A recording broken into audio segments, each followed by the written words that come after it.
আসসালামু আলাইকুম রহমতুল্লাহি বারকাতু। আমি doctor Kamal Hossain, consultant homeopathic medicine.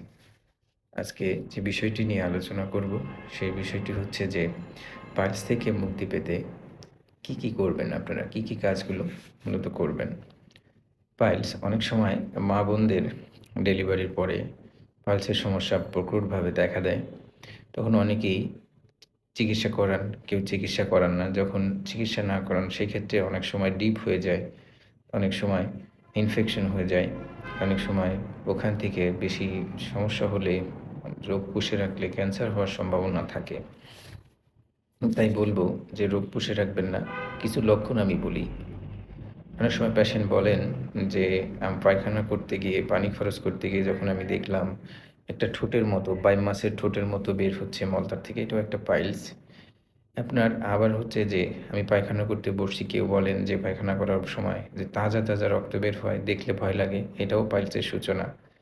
আবার কেউ বলেন যে আমার মলদ্বারের পাশে একটা উঁচু ছোট পিণ্ডের মতো, মার্বেলের মতো, রসুনের মতো এরকম উঁচু হয়ে আছে। আবার কেউ বলেন যে আমি পায়খানা করতে গেলে একটা কি যেন বের হয়।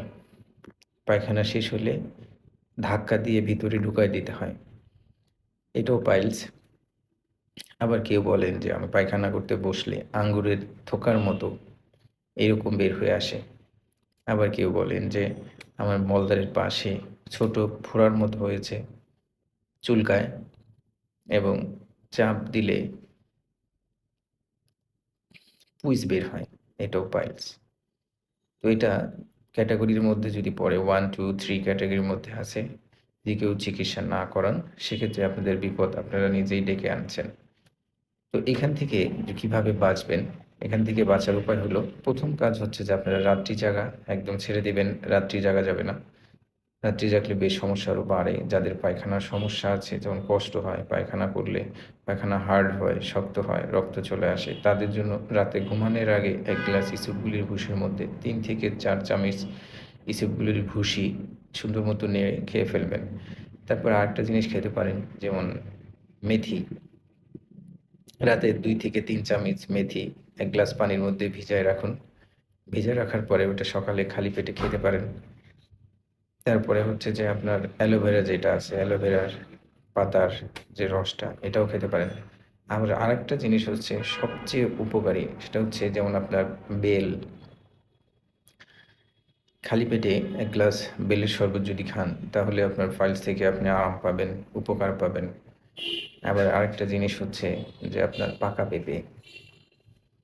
পাকা পেঁপে, যাদের পাইলসের সমস্যা, পায়খানা নরম করতে পাকা পেঁপে খেতে পারেন।